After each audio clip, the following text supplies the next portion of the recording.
ॐ श्री सांब शिवाय नमः। अथ चत्वारिंशोऽध्यायः। 41वां अध्याय। नारद द्वारा हिमालय गृह में जाकर विश्वकर्मा द्वारा बनाए गए विवाह मंडप का दर्शन कर मोहित होना और वापस आकर उस विचित्र रचना का वर्णन करना। ब्रह्मा जी बोले, हे मुने, उसके बाद आपस में विचार विमर्श कर शंकर जी की आज्ञा लेकर भगवान विष्णु ने पहले आपको हिमालय के घर भेजा। हे नारद, भगवान श्री हरि की प्रेम पूर्ण प्रेरणा से सर्वेश्वर शिव को प्रणाम कर आप बारात से आगे हिमालय के नगर को चले। हे मुने, वहां जाकर आपने विश्वकर्मा द्वारा रचित लज्जा की मुद्रा से युक्त अपनी कृत्रिम मूर्ति देखी और उसे देखते ही आप विस्मित हो गए। हे महामुने, विश्वकर्मा द्वारा बनाई गई अपनी मूर्ति को देखकर तथा विश्वकर्मा का सारा चरित्र जानकर आप श्रांत हो गए। तत्पश्चात आपने स्वर्ण कलशों से एवं केले के खंभों से अत्यंत मंडित रत्न चित्रित हिमालय के मंडप में प्रवेश किया। वह मंडप अति अद्भुत, नाना प्रकार के चित्रों से अलंकृत तथा हजारों खंभों से युक्त था। उसमें बनी हुई वेदी देखकर आप आश्चर्य में पड़ गए। हे मुने, हे नारद, उस विस्मय के कारण आपका ज्ञान एवं बुद्धि नष्ट हो गई। पुनः आपने हिमालय से पूछा, हे हिमालय, क्या इस समय विष्णु आदि सभी देवता, महर्षि, सिद्ध एवं गंधर्व यहाँ पहुँच गए हैं? हे पर्वतराज, क्या विवाह हेतु श्वेत बैल पर सवार होकर गणेश्वरों से युक्त सदाशिव पधार चुके हैं? यह बात आप सत्य सत्य कहिए।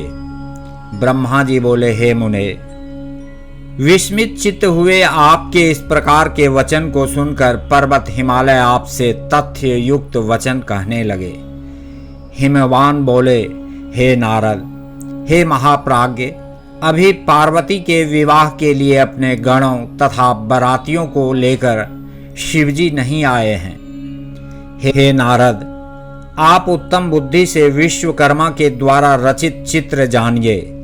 हे देवर्षे, आप आश्चर्य का त्याग कीजिए, स्वस्थ हो जाइए और शिव का स्मरण कीजिए। आप मुझ पर कृपा कर भोजन तथा विश्राम करके मैनाक आदि पर्वतों के साथ शंकर के समीप जाना। हे महामते, जिनके चरण कमल की अर्चना देवता तथा असुर भी किया करते हैं, उन शिव की प्रार्थना कर आप इन पर्वतों को साथ लेकर देवताओं तथा महर्षियों सहित उन्हें यहाँ शीघ्र ले आइए। ब्रह्मा जी बोले, हे नारद, तब आपने तथास्तु कहा और वहाँ का सारा कृत्य अच्छी तरह संपन्न कर भोजन करके महामनस्वी आप हिमालय के पुत्रों सहित बड़ी प्रसन्नता से शीघ्र शिवजी के समीप गए। वहाँ आपने देवताओं से घिरे हुए महादेव जी को देखा। आपने तथा उन पर्वतों ने भक्ति से उन कांतिमान शिव को प्रणाम किया। तत्पश्चात हे मुने, अनेक प्रकार के अलंकारों से युक्त मैनाक, शाह्य, मेरु आदि पर्वतों को देखकर संदेह से आकुल मन वाले मैंने विष्णु ने तथा इंद्र से युक्त देवताओं एवं रुद्रानुचरों ने विस्मित होकर आपसे पूछा। देवता बोले, हे नारद, हे महाप्राज्ञ, आप तो आश्चर्य से चकित दिखाई पड़ते हैं। हिमालय ने आपका सत्कार किया या नहीं? हम लोगों को यह विस्तार पूर्वक बताइए। ये महाबली मैनाक, शाह्य तथा मेरु आदि पर्वत अनेक अलंकार धारण कर यहाँ किस उद्देश्य से आए हैं? हे नारद, आप यह भी बताइए कि पर्वतराज हिमालय का विचार शिवजी को कन्या देने का है या नहीं? हे तात, इस समय हिमालय के यहाँ क्या हो रहा है, यह सब विस्तार से कहिए। हे सुव्रत, हम देवताओं का मन अनेक प्रकार के संदेह से ग्रस्त हो रहा है, इसलिए हम लोग आपसे पूछ रहे हैं, आप हमारा संदेह दूर करें। ब्रह्मा जी बोले, हे मुने, उन विष्णु आदि देवताओं का वचन सुनकर विश्वकर्मा की माया से विस्मित हुए आपने उनसे कहा, हे मुने, आप मुझ विष्णु को और सभी देवताओं के ईश्वर शची के पति, पर्वतों के पूर्व शत्रु तथा पर्वतों के पक्ष को काटने वाले इंद्र को एकांत में बुलाकर कहने लगे। नारद जी बोले, विश्वकर्मा ने हिमालय के घर जैसी कारीगरी की है, उसे देखते ही सभी देवगण मोहित हो जाएंगे। वे हिमालय तो उस कारीगरी के कौशल से सारे देवताओं को प्रेम पूर्वक युक्ति से मोहित करना चाहते हैं। हे शचीपते, आपने पूर्व काल में विश्वकर्मा को भुलावे में डाल दिया था, क्या उसे आप भूल गए हैं? इसलिए वे आज आपको जीतने की इच्छा से हिमालय के घर में विराजमान हैं। उन्होंने मेरा ऐसा चित्र बनाया है कि उसे देखकर मैं तो मोहित हो गया हूँ। इसी प्रकार उन्होंने विष्णु, ब्रह्मा तथा इंद्र आदि देवताओं के चित्र का भी निर्माण किया है। हे देवेश, अधिक कहने से क्या, उन विश्वकर्मा ने सभी देवगणों का चित्र इतनी कुशलता से बनाया है कि वह यथार्थ देवताओं के रूप से किंचिन मात्र भी भिन्न नहीं जान पड़ता। उन्होंने परिहास करने के लिए सभी देवताओं की यह मायामयी चित्र रचना की है, जिससे देवताओं को मोह उत्पन्न हो जाए। ब्रह्मा जी बोले, इस प्रकार नारद के वचन को सुनकर भय से व्याकुल शरीर वाले देवेंद्र ने विष्णु की ओर देखकर शीघ्रता से कहा। देवेंद्र बोले, हे देवदेव, हे रमानाथ, त्वष्टा पुत्र विश्वकर्मा शोक से व्याकुल हो मुझसे द्रोह करता है। कहीं ऐसा ना हो कि वह इसी बहाने मेरा वध कर दे।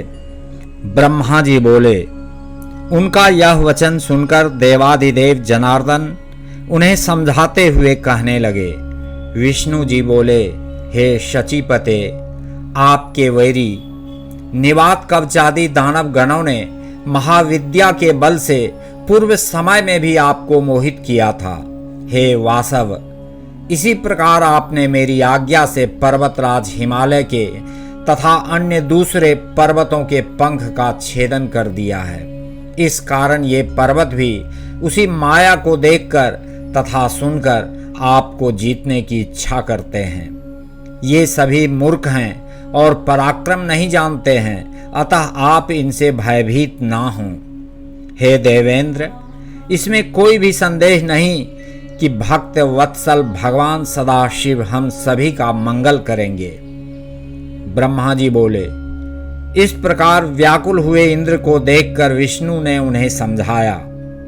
तब लौकिक गति का आश्रय लेने वाले भगवान शिव उनसे कहने लगे। ईश्वर बोले, हे हरे, हे सुरपते, आप लोग आपस में क्या विचार विमर्श कर रहे हैं?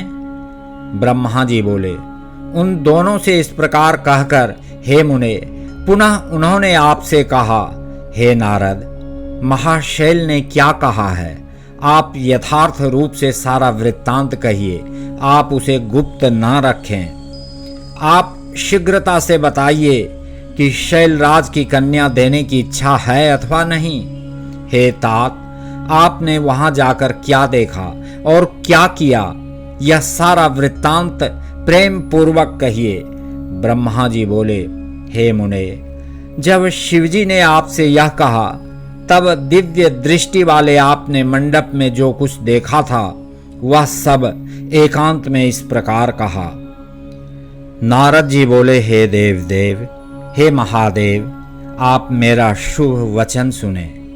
इस विवाह में किसी प्रकार के विघ्न दिखाई नहीं पड़ते और ना तो किसी प्रकार का भय ही है। शैलराज निश्चित रूप से आपको ही अपनी कन्या देना चाहते हैं और ये पर्वत इसी निमित्त आपको लेने की इच्छा से यहाँ आए हैं, इसमें संदेह नहीं है। हे सर्वज्ञ, परंतु एक बात यह है कि कुतूहलवश वहां सभी देवताओं को मोहित करने के लिए एक अद्भुत माया रची गई है।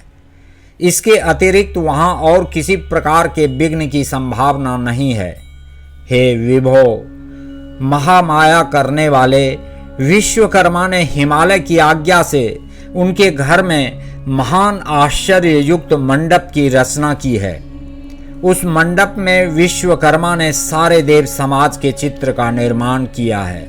उसे देखकर मैं मोहित होकर आश्चर्य में पड़ गया हूं। ब्रह्मा जी बोले, नारद का वचन सुनकर लोकाचार करने वाले प्रभु शिव जी विष्णु आदि देवताओं से हंसते हुए कहने लगे।